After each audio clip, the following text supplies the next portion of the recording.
Ang nakakakilig na kwento ay magsisimula kay Shima. Isang torpang mabantot na binata na pinalagpas ang pagkakataon sa kanyang kababata, dahil mukha daw siyang kabayo. Gayunpaman, nang ito ay maging ganap ng magandang dalaga, nagmadali si Shima at ginawa ang lahat upang hindi siya maunahan ng iba. Nagsimula ang lahat ng ang matalik na kaibigan ni Shima na si Haru ay nagsabi sa kanya na lilipat na siya sa Tokyo. Sa pagkalungkot sa balita, tiniyak ni Shima kay Haru na hindi niya ito kailanman makakalimutan, at nangakong hahanapin niya ito balang araw upang makapagkumpara sila ng Jingle Bells. 7 taon ang nakalipas, sina Shima at ang kanyang kapatid na chick na si Hameko ay lumipat sa Tokyo para sa isang bagong simula. Habang naghahanda siya ng almusal para sa kanila, nag-iisip si Hameko kung dapat ba niyang iikot ang kanyang buhok para sa kanyang unang araw sa paaralan. Ngunit sinabihan siya ni Shima na kahit ano pa ang gawin niya, mukha pa rin siyang pangit na chihuahua. Sa pagkainis dito, sinabi sa kanya ni Hameko na gusto niyang gumawa ng magandang unang impresyon, upang hindi siya tuksohin ng mga tao sa pagiging mula sa lalawigan. Ilang oras pagkaraan, ipinakilala ni Shima ang kanyang sarili sa kanyang mga bagong kaklase, at agad silang nagsimulang magbiro sa kanya sa pagiging isang taong bukid. Gayunpaman, sa pagbalewala sa tawanan, umupo si Shima sa tabi ng isang dalaga na nagngangalang Nick Edo na may parehong apelyido ng kanyang matalik na kaibigan na si Haro. Habang nagpapakilala si Shima, binigyan siya ni Nick Edo ng isang ngiti, na nagpadama sa kanya na kung narito lang si Haro, siguradong mahuhulog ito kay Nick Edo. Bigla na lamang pinalibutan ng mga bagong kaklase ni Shima ang kanyang mesa at mapagbiro siyang tinanong tungkol sa kanyang paglaki sa lalawigan. Gayunpaman, sobrang mabagal si Shima upang maintindihang ginagawan siya ng katatawanan at walang mali siyang sinabi sa kanila na kailangan niyang dumumi sa mga bukid, habang idinadagdag na ito talaga ang kanyang unang pagkakataon na mapalibutan ng mas maraming tao kaysa sa mga hayop sa bukid. Sa pagkarinig dito, tinanong ng isa sa kanyang mga kaklase si Shima kung mayroon ba siyang mga kaibigan, kaya ikinwento niya sa kanila kung paano siya nagkaroon ng kaibigang ito na parang kanyang alagang unggoy, ngunit pagkatapos ay lumipat ito at nawalan sila ng komunikasyon. Si Nick Edo na nakikinig dito ay biglang nabali ang kanyang lapis sa galit, at sinabihan si Shima na hindi maganda na tawaging unggoy ang kanyang matalik na kaibigan, ngunit tiniyak nito sa kanya na sinabi lamang niya iyon dahil sobrang malapit sila. Bago pa siya magkaroon ng pagkakataong magsalita ng anuman, sumingit ang mga kaklase ni Shima upang magtanong pa ng higit pang mga tanong tungkol sa kanyang buhay sa sinaunang Ohio. Sa huli, nagawa ni Shima na makuha ang loob ng kanyang mga kaklase, na nagpasingiti ng kaunti kay Nick Edo. Gayunpaman, nasa ilalim ng impresyon si Shima na galit sa kanya si Nick Edo at nagpas siyang linawin ang hindi pagkakaunawaan. Bago pa man niya ito makausap, tinawag ito ng guro at tuluyang umalis ng klase. Sa pagkakakita dito, sinabi ng isang binata na nagngangalang Mori kay Shima na dapat na siyang huminto sa pagkakagusto kay Nick Edo, dahil siya ay isang kompletong magandang chick, na hindi lamang sobrang talino at mahusay sa palakasan, kundi may mabuting puso rin, na may napakaraming tagahanga na naghahabol sa kanya. Mabilis na sinabi ni Shima kay Mori na hindi siya interesado kay Nick Edo, at naisip sa sarili kung gaano ito kaiba sa Nick Edo na kilala niya, na kompletong wild at tanga. Ngunit nagpapataka rin ito sa kanya kung bakit malamig ang pakikitungo sa kanya ni Nick Edo kung dapat ay isa itong mabait na tao. Kalaunan, naglakad-lakad si Shima sa paligid ng paaralan upang kainin ang kanyang tanghalian sa isang tahimik na lugar, nang makasagupa niya ang isang dalaga na nag-aalala sa kanyang hardin. Sa pagkakakita dito, binigyan siya ni Shima ng ilang payo upang magpalago ng mga prutas, na nagpamangha sa kanya, kaya sinabi nito sa kanya na dating tumutulong siya sa isang bukid. Habang sinasabi ng dalaga kay Shima na mula siya sa isang samahan ng paghahardin, patagang lumapit si Nick Edo kay Shima at sinabihan ang maliit na dalaga na tinatawag siya ng guro. Nang sila na lamang ang magkasama, tinawag ni Nick Edo si Shima na isang taong mahilig sa mga chick dahil sa pakikipag-usap sa isang dalaga sa kanyang unang araw. Dahil dito, Sinabi sa kanya ni Shima na ang dalaga ay nagpaalala lamang sa kanya sa isa sa mga tupa mula sa kanyang bukid, na nagpatawa kay Nikaido at nang mapaglaro nitong tamaan si Shima, hindi sinasadyang tinawag niya itong Haro, dahil iyon ang bagay na ginagawa niya noong araw. Bago pa siya makahingi ng paumanhin, binigyan siya ni Nikaido ng isang malawak na ngiti, na nagpa-realize sa kanya na ang kanyang kaibigang si Haro ay isa palang magandang chick. Bigla na lamang tinawag si Nikaido ng kanyang kaibigan, at napansin ni Shima ang kompletong pagbabago sa kanyang kilos. Bago umalis, mapaglarong sinabi ni Nikaido kay Shima na panatilihin itong isang lihim, na nag-iwan sa kanya na sobrang naguguluhan, at kalaunan sa klase, iniisip pa rin ito ni Shima, nang mapaglarong maghagis si Nikaido ng isang pambura sa kanyang ulo, na nagpabuntong hininga sa kanya. Pagkatapos ng klase, naimbita si Shima sa isang session ng kantahan, ngunit sumingit si Nikaido at sinabing kailangan ni Shima ng isang paglilibot sa campus. Dahil doon, hinalik ni Nikaido si Shima palabas at binigyan siya ng isang malaking ngiti, na nagpa-realize kay Shima na siya rin ang Haro na nakakasama niya araw-araw. Pagkarating sa kanyang lugar, nakaramdam si Shima ng kaunting hindi kaginhawaan sa pag-upo sa tabi ni Nikaido, na kompletong walang kaalam-alam dito, at tinanong siya kung bakit niya ito tinatawag na alagang unggoy. Humingi ng paumanhin si Shima, at sinabi kay Nikaido na nagbibiro lamang siya, ngunit bilang tugon, hiniling nito sa kanya na tawagin siyang Haro. Sumang-ayon si Shima, at sinabi kay Haro na siya ay isang kompletong ibang tao kapag kasama ang kanilang mga kaklase, at ibinunyag nitong marami na siyang pinagdaanan, kaya itinatago niya ang kanyang totoong sarili. Bago pa siya makapagtanong kung ano ang ibig sabihin nito, hinamon siya ni Haro sa isang laban ng mga larong video. Pagkatapos noon, umuwi si Shima at naghapunan kasama si Hamiko na nagkukwento sa kanya tungkol sa kung gaano kaganda ang pakiramdam na hindi dumudumi sa bukas na patlang.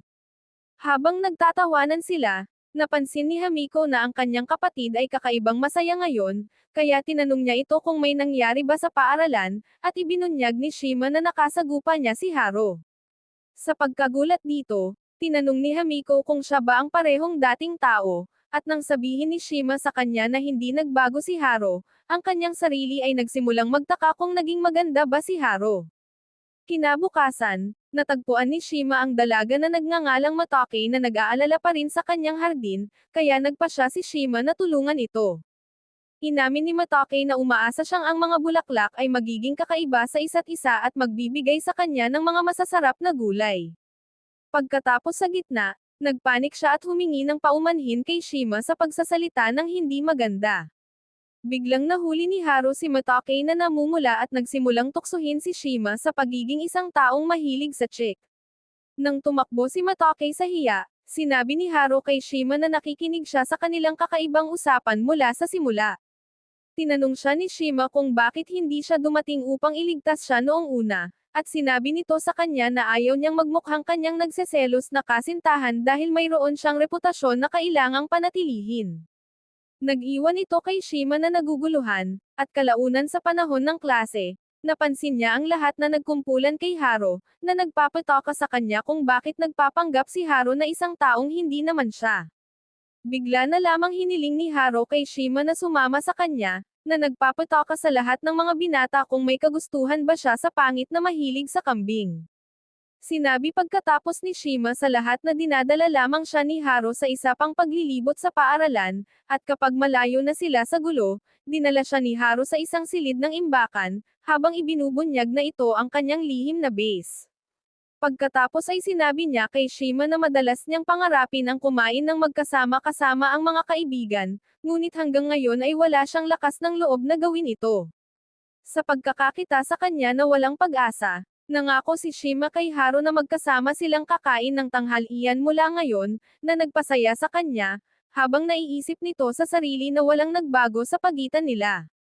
Kinabukasan, sa oras ng tanghalian, tinanong si Haro ng ilang mga dalaga kung nanunood ba siya ng mga Korean drama. Walang tiyaga niyang sinabi sa kanila na hindi siya nanunood ng telebisyon kailanman, na nag-iwan sa mga dalaga na nagulat.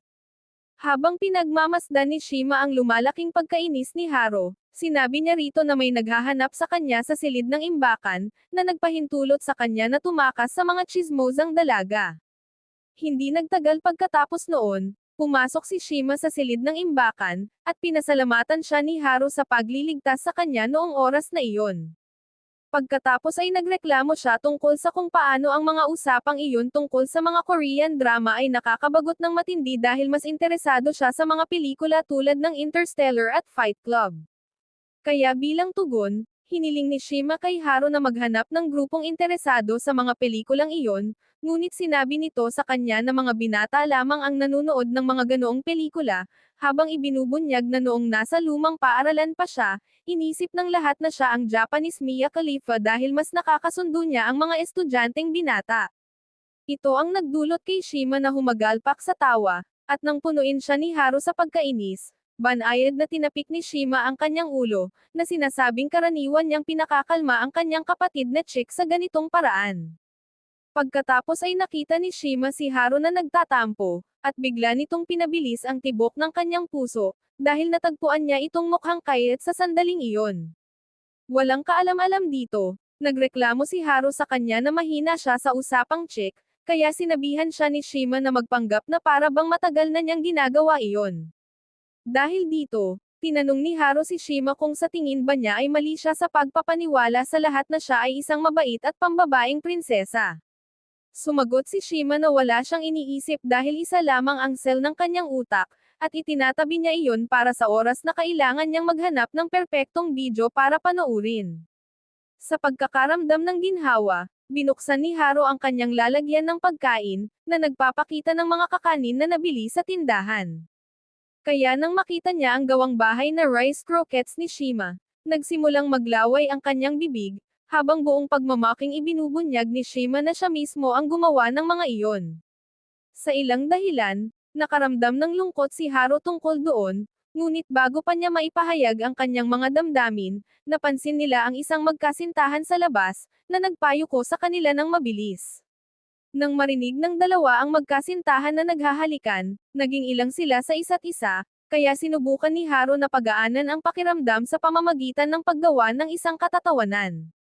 Kalaunan sa araw na iyon, nakarating si Haru sa Walmart, upang matagpuan lamang si Shima sa seksyon ng mga Lego.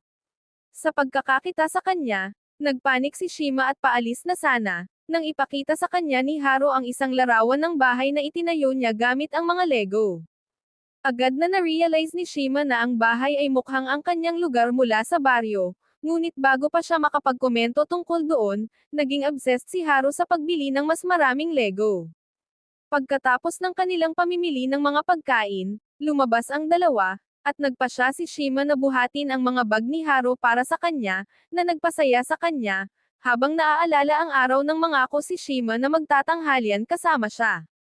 Pagkarating sa kanyang lugar, ibinaba ni Shima ang mga bag ng pinamili, at paalis na sana, nang hingi ni Haru ang kanyang Instagram account, ngunit ibinunyag ng taong ito na wala man lang siyang cellphone, at ito ang nagpadama kay Haru ng matinding inis, dahil ngayon ay hindi na siya makakapagpadala sa kanya ng mga AI reels ng strawberry na nagtataksil sa saging. Nang bumalik si Shima sa bahay, natagpuan niya si Hameko sa kanyang telepono at tinanong ito kung ang cellphone ba ay talagang napakahalaga. Sumagot ito na tulad ng bawat bukid na nangangailangan ng traktora, ang isang tao ay nangangailangan ng cellphone upang gumawa ng mga pang-araw-araw na gawain. Nang tanungin niya kung bakit bigla siyang nagpapakita ng interes sa makabagong teknolohiya, ikinwento ni Shima sa kanya kung paano nagalit sa kanya si Haru sa walang telepono. Pagkatapos ay sinabi ni Hameko sa kanyang kapatid na siguradong miss na siya ni Haru at iyon ang dahilan kung bakit gusto nitong manatiling may komunikasyon sa kanya. Nagdulot ito kay Shima na mag-isip na kung may cellphone lamang siya, nakapanatili sana siya sa pakikipag-ugnayan kay Haru nang lumipat ito sa Tokyo. Kinabukasan, nagtatrabaho si Matake sa kanyang hardin, nang dumating si Shima at prinotektahan siya mula sa ulan. Napansin niya pagkatapos na matagumpay na nakapagpalago si Matake ng mga mahahaba at makakapal na gulay para sa kanyang ina, kaya pinuri niya si Matake sa pagsusumikap. Dahil dito, inabot ni Matake ang ilan sa kanyang mga gulay kay Shima, habang inaangking dahil sa kanya ay nagawa niyang palaguin ang mga ito. Tinanggap ni Shima ang alok, nang hingin ni Matake ang kanyang Instagram account, ngunit humingi siya ng paumanhin sa kanya, na nagpaisip dito na tinatanggihan siya nito. Gayunpaman, mabilis na nilinaw ni Shima na wala siyang hawak na mobile phone, dahil sa kanilang baryo ay gumagamit sila ng mga kalapati upang makipag-ugnayan. Habang nagsisimulang humajikik si Matake, nangako si Shima sa kanya na bibili siya ng telepono sa lalong madaling panahon. Nang makarating si Shima sa klase na mukhang isang basang-basahan, mabilis na pinunasan ni Haro ang kanyang mukha gamit ang kanyang panyo, na nagpagulat sa lahat. Sa pagkakapansin dito, nerbyosong kinuha ni Shima ang panyo at sinabi kay Haro na ibabalik niya ito bukas, ngunit ipinagpilitan nito na ibigay niya ang kanyang numero ng telepono upang makuha niya ito mula sa kanyang lugar. Sa sandaling iyon, na-realize ni Shima na ginagawa ito ni Haro ng may intensyon, habang natatagpuan niya ang kanilang mga kaklase na kompletong nakatuon sa kanilang usapan. Kaya nang sabihin niya rito na hindi niya maibibigay ang kanyang numero ng telepono, ang lahat ay nagsimulang makaramdam ng awa para kay Haro. Habang ang kanyang mga tagahanga ay sumusugod upang ipagtanggol siya, nilinaw ni Shima na wala siyang telepono, na nagpagulat sa kanila ng labis kaya hinalik nila si Shima palabas upang tanungin kung paano siya nabubuhay hanggang ngayon.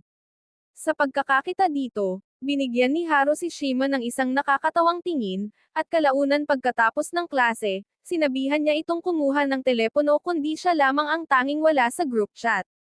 Sa puntong ito, naiinis na si Shima at sinabihan si Haro na kukuha siya ng Android sa lalong madaling panahon. Ngunit, sa halip na iwanan ang paksa, tinanong niya ito kung bakit wala siyang hawak na telepono sa unang lugar, habang isinasaad na kahit ang mga taong bukid ay may mga cellphone. Inamin ni Shima na ang ilan sa mga magsasaka ay may mga iPhone dahil gusto nilang mag-record ng mga video habang gumagamit ng mga traktora. Sa wakas ay sinabi niya kay Haro na wala siyang telepono dahil hindi niya alam kung alin ang kukunin dahil napakaraming modelo. Sa pagtatawa sa kanyang pagiging payak, sinabi pagkatapos ni Haro kay Shima na matutulungan niya itong bumili ng isa. Pagkatapos mangakong mag-shopping ng cellphone sa katapusan ng linggo, nagtungo si Shima sa bahay upang maghapunan kasama si Hameko, na nagsabi sa kanya na naghahangad siya ng ice cream. Pareho silang tumingin sa isa't isa, habang na-realize na ito ang kanilang unang paglabas sa gitna ng gabi para sa mga pagkain. Pagkarating nila sa Walmart, napansin ni Hameko ang isang magandang chick at sinabihan ang kanyang kapatid na tingnan ito. Lumalabas na iyon pala si Haro, kaya nang makakita siya ng isang dalaga sa braso ni Shima, naging nagseselos siya at tinanong ito kung lumalabas ba siya kasama ang kanyang kasintahan, na nagdulot sa kanya na magpanik. Samantala, nagpatuloy si Haro sa pagsasalita tungkol sa kung paano naging isang taong mahilig sa chick si Shima sa pakikipaglaro sa napakaraming dalaga, hanggang sa pinigilan niya ito at ipinakilala si Haro sa kanyang kapatid na chick na si Hameko, na nagpagulat sa kanilang dalawa. Sinabi pagkatapos ni Hameko kay Haro na lumaki siya bilang isang magandang chick, habang buong pagmamaking inamin ni Haro na ito ay isa lamang pagtatago, at sa kaibuturan ay siya pa rin ang parehong tomboy. Dahil dito, ibinunyag ni Hameko na sinabi sa kanya ni Shima na siya ay isang pangit na gorilla, na nagpagalit ng matindi kay Haro. Sinabi pagkatapos ni Haro kay Hameko na dapat silang magpalitan ng mga kontak, dahil hindi tulad ng taong gubat na si Shima, may hawak siyang cellphone. Dahil doon, tahimik na pinanood ni Shima ang kanyang kapatid na chick at ang kanyang kaibigan na pinagsasalitaan siya ng masama. Kinabukasan ng umaga, dumating si Haro na may mga itim sa ilalim ng kanyang mga mata, at habang ang kanyang mga tagahanga ay nag-aalala para sa kanya, alam ni Shima na nagpuyat si Haro sa pakikipag-chat kay Hameko sa buong gabi. Bigla na lamang nakatanggap si Haro ng isa pang mensahe mula kay Hameko, na nagpasingiti sa kanya. Sa pagkakakita dito, nagtaka ang kanyang mga tagahanga kung si Haro ba ay nasa isang relasyon sa isang matabang tagapamahala ng aplikasyon na tumatawag sa kanya ng pusa. Bago pa man mabansagan si Haro na isang masamang chick sa internet, malakas na itinaguyod ni Shima ang pagtatanong kung ang kausap ba niya sa telepono ay ang kanyang kasintahan, na nagbigay kay Haro ng pagkakataon na ipakita sa lahat ang kanyang larawan kasama si Hameko, habang ibinubunyag na nagpuyat siya sa buong gabi sa pakikipag-usap sa kanyang lumang kaibigan. Pagkatapos ng klase, sa silid ng mga gamit, Pinasalamatan ni Haru si Shima sa pagliligtas sa kanyang reputasyon sa harap ng kanyang tagahanga, at inabot sa kanya ang isang unan, habang inaangking nakakuha siya ng isa bilang regalo para sa kanya. Kasunod nito, biglang tumingin si Haru kay Shima ng may pagkamahiyain, hanggang sasabihin sa kanya ni Haru na gusto niyang kainin ang kanyang tanghalian, dahil nakalimutan niyang bumili ngayon. Nagbuntong hininga si Shima, habang na-realize na hindi siya makakakuha ng magandang regalo, at tahimik na inialok ang kanyang tanghalian kay Haru. Habang nauupo sila upang kumain, sinabi ni Shima na wala siyang karagdagang mga sipit ng pagkain, ngunit sinabi nito sa kanya na mayroon siyang napakaraming karagdagang sipit mula sa convenience store. Sa pagkarinig dito, nakaramdam ng lungkot si Shima para kay Haru na ang lahat ng kinakain niya ay mga natagang frozen na pagkain lamang, na pwedeng magdulot ng sakit. Sa kagustuhang huwag maging emosyonal, sinabi ni Shima kay Haru na halos hindi nakarating si Hameko sa paaralan ngayon, dahil nakikipag-usap ito sa kanya sa buong gabi. Ibinunyag pagkatapos ni Haru na hindi tulad niya, si Hameko ay napakahusay sa ayos ng mukha at pananamit, kaya naman kinukuha niya ang mga mungkahi nito upang palakasin ang kanyang pagpapanggap bilang isang perpektong dalaga. Nagulat si Shima nang marinig ito, at nang tumingin siya kay Haru, napansin niya ang malungkot nitong ngiti. Gayunpaman, alam ni Shima na hindi niya basta-basta may pagtatanong kay Haru kung ano ang kanyang mga pinagdaanan, kaya banayad niyang tinapik ang ulo nito na nagpasingiti sa kanya. Pagkatapos ng paaralan, naghihintay si Hameko para kay Haru, at sa ikalawang makita niya ito, hinawakan niya ang kamay nito at tumakbo palayo, na nag-iwan kay Shima sa malayo. 15 minuto ang nakalipas, nakarating si Shima sa lugar ni Haru, at bago pa man niya mapindot ang bell, tumakbo si Haru palabas ng pinto, habang sinasabi sa kanya ni Hameko na hulihin ito at ibalik sa loob. Nang makapasok na silang lahat sa loob, pinalagyan ni Hameko ng panenermon si Haru sa pagkakaroon ng panlasa sa pananamit ng isang malungkot na taong nakaitim. Sinabi niya pagkatapos kay Haru na kung magpapatuloy siyang manamit tulad ng isang taong walang kaalam-alam sa kulay, hindi siya makikipag-usap sa kanya sa pampublikong lugar, na nagpalungkot sa kawawang si Haru. Sa pagkakakita dito, iminungkahi ni Hameko na mag-shopping sila sa Sabado, at nang tumingin siya kay Shima para sa tulong, nagbuntong hininga ito at sinabihan si Haru na mag-shopping sila ng mobile phone sa Linggo. Nang maayos ang lahat, kumuha si Haru ng mga inumin para sa kanyang mga bisita, at habang wala siya sa bahay, galit na sinabihan ni Hameko ang kanyang kapatid na tulungan si Haru, dahil sa kabila ng kanyang panloob na pagiging tomboy, isa pa rin siyang chick. Sumang-ayon si Shima, at pumunta upang hanapin si Haru, upang makita lamang siya sa isang silid na natatakpan ng mga kahon na puno ng mga bakanteng lalagyan ng pagkain. Nabulol si Haru sa pagpapaliwanag, habang na-realize ni Shima na hindi pa nakakakain si Haru ng isang desenteng pagkain sa matagal na panahon, kaya hinawakan niya ang kamay nito at sinabihan si Hameko na uuwi na sila. Pagkarating nila, nagluto si Shima ng isang mainit na pagkain para sa lahat, at habang nauupo si Haru upang kumain kasama sila, nagsimula siyang lumuluha, habang na-realize na ito ang unang pagkakataon na nakapagsalo siya ng pagkain kasama ang ibang tao. Sa pagkakakita dito, sinabihan siya ni Shima na dapat siyang regular na sumama sa kanila para sa hapunan, na nagpagulat kay Haru. Nang tanungin niya si Shima kung bakit napakalayo ng ginagawa nito para sa kanya, casual nitong sinabi sa kanya na ang mga kaibigan ay nag-aalaga sa isa't isa. Kinabukasan, sina Haru at Hameko ay nasa labas para mag-shopping, at sa pagkakakita kay Haru sa kanyang mga damit, naalala ni Hameko na noong araw, mayroon siyang matinding pagkakagusto kay Haru. Sa pag-iwas sa kanyang mga iniisip, nahabol ni Hameko si Haru, at habang nag-e-enjoy ito, binisita ni Shima ang kanilang may sakit na ina sa ospital.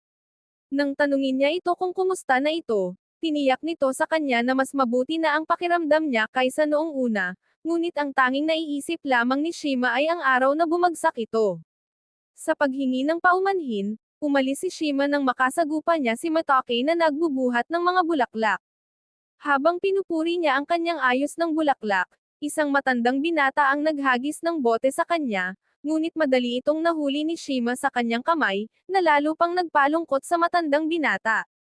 Nang akusahan niya ito sa pakikipaglaro sa kanyang apo, Nagpanik si Matake at ipinaliwanag ang lahat sa kanyang lolo, na nagdulot dito na humingi ng paumanhin.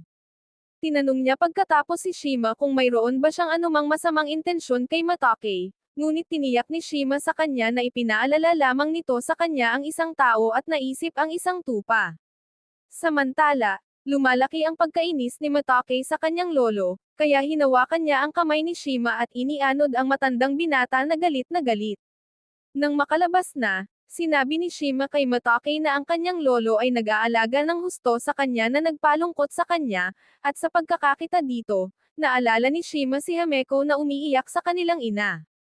Tinanong niya pagkatapos si Matake kung pwede ba siyang bumisita sa kanyang hardin, at masayang sinabi nitong oo, habang umaasang balang araw, didiligan ni Shima ang kanyang hardin.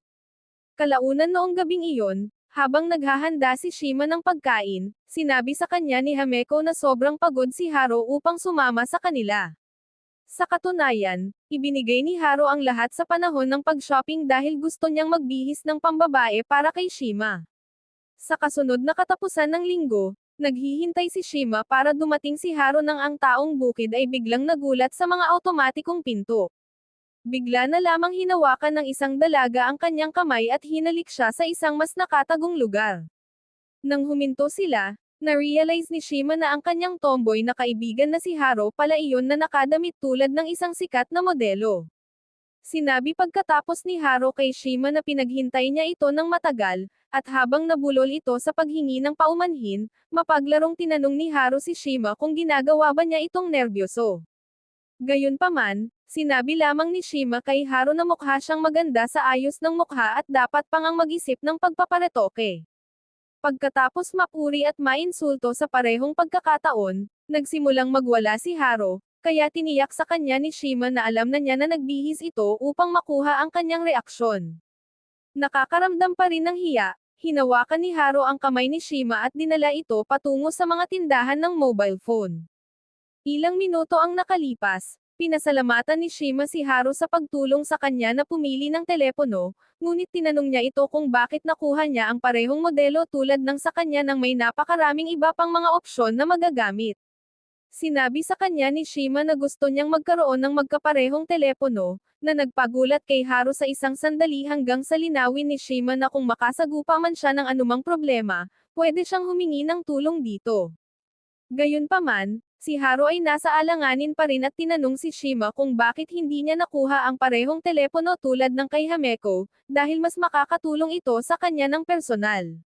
Sinabi pagkatapos ni Shima kay Haro na kung hihingi siya ng tulong kay Hameko, tatawagan siya nitong isang unggoy na walang utak at ayaw lamang niyang tuksuhin ng kanyang nakababatang kapatid na chick. Inamin ni Haro na iyon ay isang magandang dahilan, habang nahihirapang makisabay sa bilis ng paglakad ni Shima. Nang mapansin niya ito, humingi siya ng paumanhin at tinanong si Haro kung mabilis ba siyang naglalakad. Ibinubunyag niya na nasasaktan ang kanyang mga paa sa kanyang mga sandalyas, at sobrang iksi ng kanyang palda. Kung maglalakad siya ng napakabilis, makikita ng sinumang bastos na binata ang hindi dapat makita, kaya naman naglalakad siya tulad ng isang pagong. Nang marinig ito ni Shima, nakaramdam siya ng awa para sa mga kababaihan, at naisip ang maging isang tagapagpalagay ng karapatan ng mga chick, hanggang sa magreklamo si Haro na hindi ito patas, at dapat din siyang magsuot ng palda upang maunawaan ang talagang pinagdadaanan niya. Nang tawagin siya ni Shima na katawa-tawa sa pagmumungkahi man lang noon, itinutulak siya ni Haro na sumubok man lang ng palda. Gayunpaman, sumagot si Shima na magmumukha siyang isang pangit na lalaking nag-aayos pambabae, ngunit sinabi sa kanya ni Haro na dahil maganda si Hameko sa mga damit, magmumukha rin siyang maganda sa mga iyon. Sa puntong iyon, pinilit ni Haro si Shima na gamitin ang kanyang bagong telepono upang hanapin ang pinakamalapit na mall. Hindi nagtagal pagkatapos noon, nakarating sila sa isang 10 palapag na napakalaking mall, na nag-iwan sa kanilang dalawa na namangha, dahil unang pagkakataon din ni Haro na makakita ng ganoong kalaking gusali. Pagkatapos maglakad sa loob, ang dalawa ay agad na nagsimulang sumubok ng iba't ibang bagay, hanggang sa wakas ay napagod sila para sa araw na iyon. Habang lumalabas sila, Sinabi ni Haro kay Shima na palagi siyang tumatagal ng napakahaba bago magdesisyon kung ano ang bibilhin, na nagpaalala sa kanila kung paano siya nahihirapang pumili ng lasa ng ice cream mula sa tindahan sa kapitbahayan. Pagkatapos mag-isip tungkol sa ice cream, malakas na kumulo ang tiyan ni Haro sa pagtutol, na nagpadama sa kanya ng kaunting hiya. Tinanong pagkatapos ni Shima si Haro kung gusto ba niyang kumain ng isang bagay, at nagbigay ito sa kanya ng ideya na dalhin siya sa isang lugar ng kantahan kung saan pwede silang kumain at magpahinga. Pagkarating doon, sa wakas ay nagpakalawag si Haro at nahiga sa upuan, habang sinasabi sa kanya ni Shima na ang kanyang mga gawi ay nagpapaalala sa kanya kay Hameko. Sa pagkarinig dito, inilapit ni Haro ang distansya sa pagitan nila upang ipakita kay Shima na hindi siya katulad ng kanyang kapatid na chick. Bigla na lamang pumasok ang tagapagsilbi dala ang kanilang panghimagas, na nagpadulot kay Haro na magpanik. Bago umalis, magalang na sinabi sa kanila ng tagapagsilbi na hindi ito ang lugar ng paggawa ng masasamang video, kaya dapat nilang panatilihing pampamilya ang lahat. Nang makalabas na siya, naging sobrang nahihiya si Haro, habang isinasaad na mukha siyang isang masamang chick, at inamin ni Shima na mukha nga itong bastos, na nagpadulot kay Haro na itago ang kanyang mukha sa hiya. Sa pagkakakita dito, sumali si Shima, dahil ayaw niyang ubusin ni Haro ang tinapay nang siya lamang mag-isa. Nang matapos kumain sina Haro at Shima, nagsimula silang tumawa sa kung gaano kalokohan ang kanilang inasal. Pagkatapos lumabas sa lugar ng kantahan, tinanong ni Haro si Shima na linawin ang kanilang relasyon, dahil alam na niya na siya ay isang chick ngayon. Sumagot si Shima na sila ay ang parehong lumang magkaibigan kapag magkasama sila, kaya walang nagbago sa pagitan nila. Masayang tumakbo si Haro sa unahan, at pagkatapos siyang mahabol, napansin ni Shima ang isang palabas na inire-record sa kalsada. Habang naririnig niya ang karamihan na nagsasalita ng masama tungkol sa pangunahing artista na si Takara Mao, tumakbo si Haro sa kabilang direksyon, na nag-iwan kay Shima na naguguluhan. Bigla na lamang nang matitised na si Haro, nahuli siya ni Shima, at sa halip na magtanong ng anumang mga tanong, hinawakan niya ang kanyang kamay, at nagsimula silang maglakad pauwi ng magkasama. Sa daan, sinabi ni Haro kay Shima na mukha siyang mas matangkad kaysa sa kanya ngayon, habang naaalala ang oras noong mas matangkad siya sa kanya. Sinabi niya pagkatapos kay Shima na naitira siya ng mag-isa, at bago pa siya makapagsalita ng higit pa, naging emosyonal siya pagkatapos makakita ng isang dalaga na nag-e-enjoy sa isang araw kasama ang pamilya. Sa pagkakakita dito, na-realize ni Shima na hindi dapat mag-isa si Haro ngayong araw, kaya hiniling niya rito na sumama sa kanila para sa hapunan, at masaya nitong tinanggap ang imbitasyon. Pagkalipas ng isang oras, naghapunan si Haro kasama sina Hameko at Shima, at pagkatapos noon ay tinulungan niya si Hameko sa kanyang takdang aralin sa matematika. Nang oras na upang umuwi, na-realize ni Haro na malakas ang ulan sa labas, kaya sinabihan niya si Shima na bigyan siya ng payong. Gayunpaman, sa huling sandali, nagpasya siyang tumakbo pauwi sa ulan, ngunit hinawakan ni Shima ang kanyang kamay at hiniling sa kanya na magpalipas ng gabi. Sa pagkagulat, tinanong ni Haro si Shima kung ang ulan ba ay nagpapatigas sa kanyang sundalo, ngunit sinabi nito sa kanya na ayaw lamang niyang umuwi ito ngayong araw. Ilang oras ang nakalipas, natagpuan ni Shima si Haro sa kanyang damit at tinanong kung bakit hindi siya humiram ng mga damit ni Hameko. Ibinunyag niya na nagalit si Hameko sa kanya nang sabihin niya rito na ang kanyang jingle bells ay sobrang laki para magkasya sa damit. Habang humagalpak sa tawa si Shima, nagsimulang punuin siya ni Haro sa pagtatawa sa kanya. Pagkatapos ay napansin ang malakas na likod ni Shima, sinabi sa kanya ni Haro na napakalaki ng kaibahan nila mula sa kung paano sila noong kanilang kabataan. Bilang tugon, sinabi ni Shima kay Haro na nag-enjoy siya ng husto kasama siya ngayong araw. Inamin niya na mula nang umalis siya, nakaramdam siya ng kalungkutan. Ngunit pagkatapos siyang makatagpo muli, ang mga bagay ay naging masaya muli. Dahil doon, nangako si Shima kay Haro na palagi siyang naruroon para sa kanya mula ngayon, na nagpaluha sa kanya. Sa pagkakakita dito, sinabihan ni Shima si Haro na sumandal sa kanya, at pagkatapos magpahinga sa kanyang likod, nakatulog si Haro. Pagkatapos siyang idlip ni Shima sa kama, umaasa siya na balang araw, ibabahagi ni Haro kung ano ang sobrang nagpapabagabag sa kanya. Kinabukasan, nagising si Haru na masaya, at nang lumabas siya, natagpuan niya si Shima na mabilis na natutulog. Bigla na lamang bumilis ang tibok ng kanyang puso, at bago pa man niya mapigilan ang kanyang sarili, yumuko siya upang halikan si Shima. Kalaunan sa paaralan, tinanong ni Mori si Shima kung bakit may pulang marka sa kanyang leeg, at ibinalawala niya ito sa pagsasabing siguro ay kagat iyon ng lamok. Umupo siya pagkatapos sa tabi ni Haro, at sinabi nito sa kanya na kumuha siya ng larawan kasama ang kanyang kaibigan mula sa kabataan. Sa pagkahindik dito, kinuha ni Shima ang kanyang telepono at nakita si Haro sa itaas niya habang natutulog siya. Doon na-realize ni Shima na ang lamok ay si Haro pala. Kalaunan sa tirahan ni Shima, pinapanood ni Hameko at Haro habang nagluluto siya ng may galit.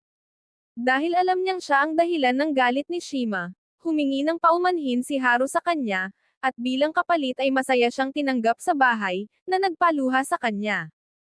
At dito muna pansamantalang nagtatapos ang kwento. Manatiling nakaabang para sa sunod na episode nito. Mag-like, comment and subscribe. Maraming salamat!